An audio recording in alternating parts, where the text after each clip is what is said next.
Hey, good evening, YouTube. So this video, it's got two purposes. One is I'm going to announce a giveaway, and the giveaway saw is going to be that little Super Mini I ported. Let's get some of that dog hair on there. Dog hair fucking everywhere. But anyways, so I'm going to do this giveaway a little different. And kind of rip off the Novice Lumberjack. It's going to be a riddle. But I want to make it fair for everyone because I don't want to be the first one answering it because people have different schedules. So how it's going to work is there's going to be a riddle. There's going to be two parts to the answer. Going to make you guys think a little bit, but I think it's fairly easy. And what you're going to do if you want to enter the contest is in the About section of my channel, there's my email address.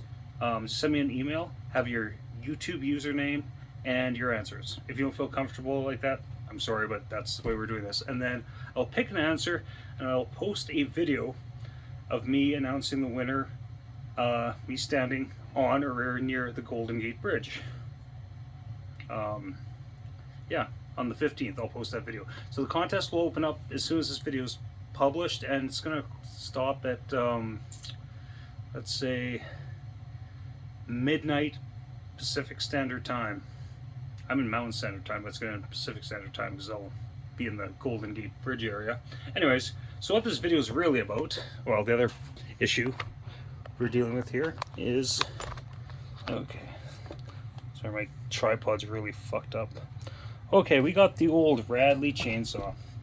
Now, this you can pick up here in Canada at home hardware locations, and it's your basic Red Max clone.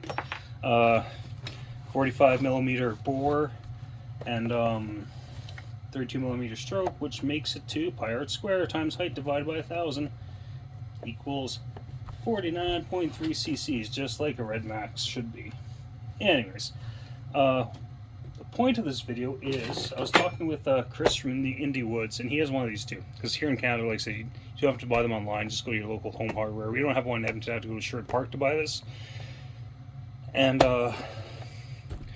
yeah, they used to go on sale for 150 bucks. I think with inflation now they're on sale for like 170 Canadian. It's still a hell of a deal. It's a good saw.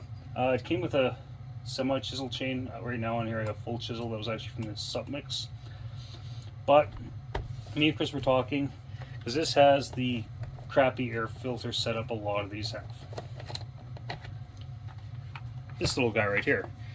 And because there's so much room under this cover, we were wondering, or Chris was wondering, if the pleated air filter setup will fit. So I'm going to find that out today, because this is a better setup. These ones never seal quite right and all this and that. So without further ado, let's see if we can make the pleated system fit and the top cover go back on. Hopefully we can, because this setup, like I said, I fixed them with RTV, like down on the bottom here, even if you can see that. It's like art as moto seal, but still you gotta seal them up better because they're kind of crap. I'm sure the original Red Max design was a little better, or the Komatsu, Zenoa Komatsu, whatever you want to call it. But for this, I have an impact bits for that, don't I? I'll probably spend more time finding an impact bit than I. Which one do I need? That guy looks all right.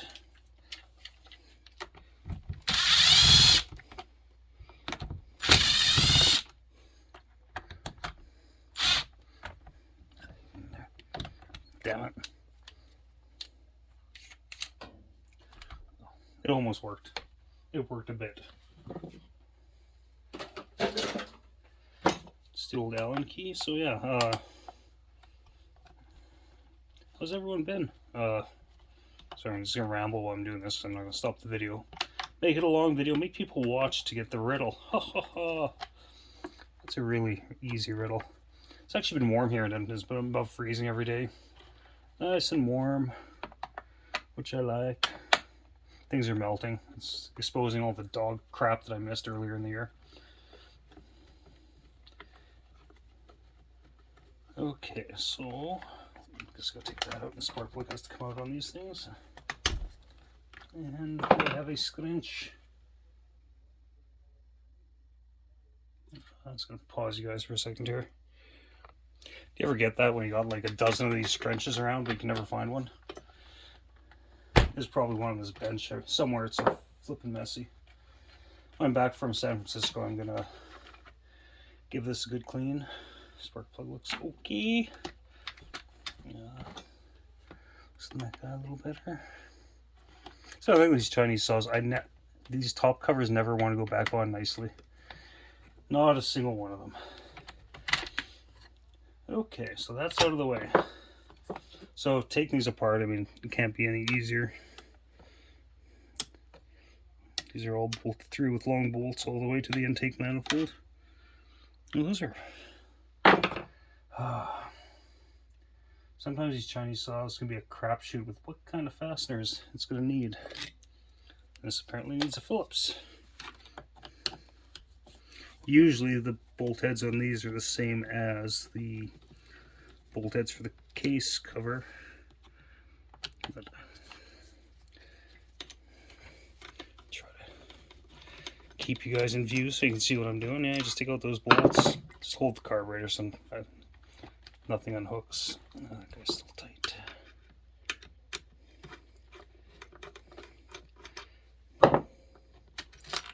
Okay, so that's off. We're gonna need these guys. Oh, and this is one other thing. Just gonna move this for a second so I don't get any crap inside of it. When you get these assemblies, it's really choked off in there. Can you see that? Like unnecessarily. So let's take out the old rotary tool, the Princess Auto Special Power Fist.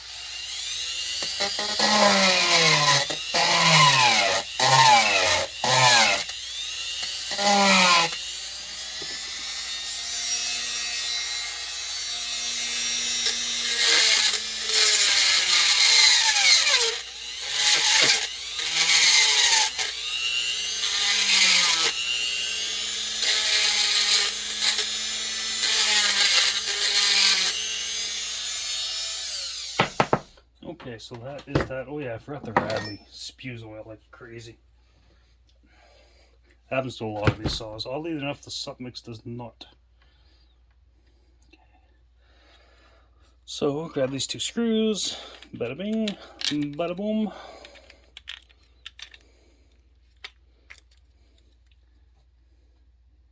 Hopefully everything lines up back as it should. Like these pleated air filter setups.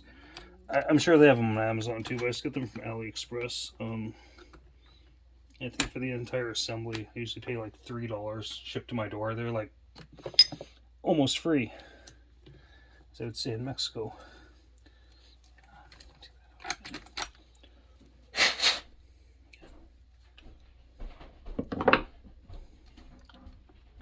So now you gotta line up all this crap.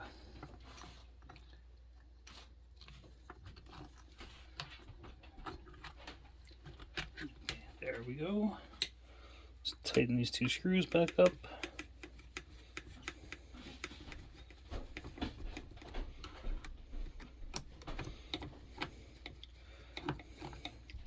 One thing I'm wondering is, unlike the submix, the boot interferes with the pleated air filter a little bit.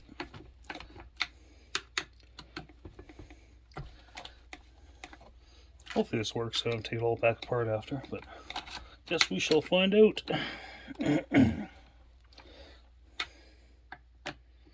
So, as for the riddle, for the giveaway, what treat of this coastal city is actually made in Illinois? That's the riddle, and that's dead simple. But yeah, so this treat of this coastal city is made in Illinois. That is the big riddle. Okay, let's get this guy back on. So remember, you got to email me the answer. And I will pick from the people who got it right, which I imagine most people that email me do. I think people either get it or they won't. Simple as that. Okay. I mentioned that these cases never go back on very well.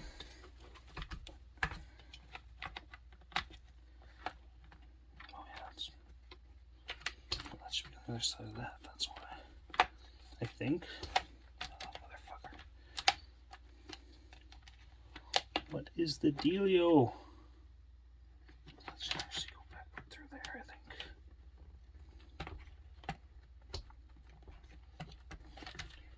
Is it? I think that should go through there. Jesus Christ. Yeah, these covers piss me off because you just never want to go on right.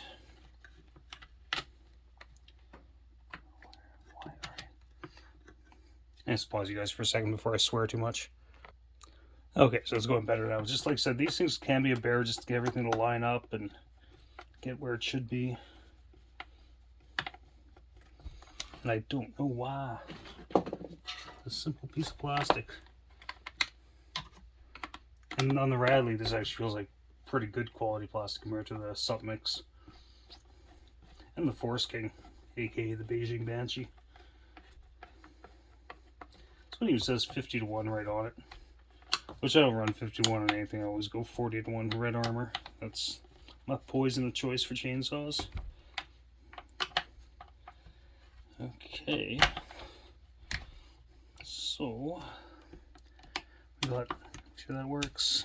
These on-off switches on these things suck too. Depending if the rubber's not perfectly installed, it'll randomly cut out on you. Okay, get the spark plug in. See, this one actually came with a Champion spark plug. I mean, I'm sure it's a Chinese knockoff, but still, it says Champion on it. A lot of these saws come with the L7T plug, which is the exact same flipping thing, I'm sure, but do I have one of those? That's not a Champion. Okay. That's on.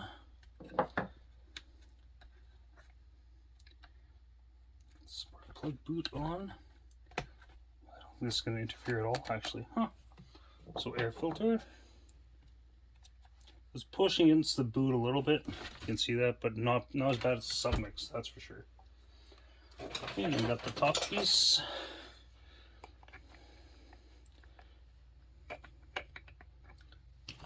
Gonna use the retaining nut that came inside of the Radley.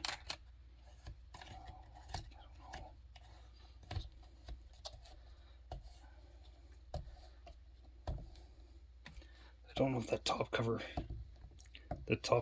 will actually catch. There's not a lot of meat on there. Good thing is it closes.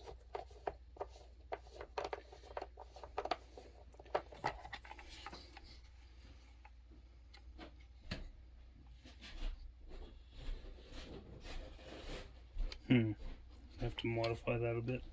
Or modify this. Let's see if I can find a nut that'll work. Really, that should line up. It should go. So what can I do here to make that? I think if I cut off these little retaining bits, this will work. What do I have to do cutting with?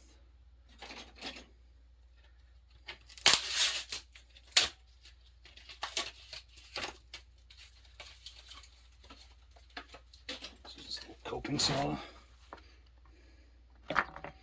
Someone's gonna be like, oh, you're gonna break it. And it's like, who cares? It's a cheap chainsaw. And they're good chainsaws, but they are still cheap chainsaws.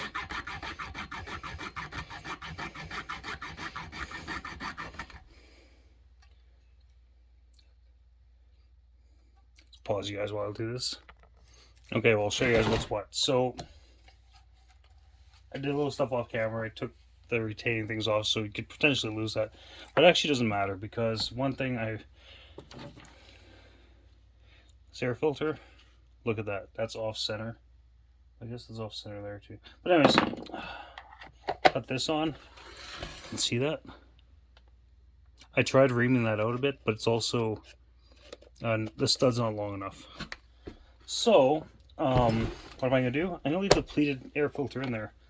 And I'm going to figure out some other way to retain this that doesn't look too ghetto. ghetto would be a piece of tape, but that might end up happening. But it does fit under the air cover, and with that hole there, that's extra airflow, speed hole.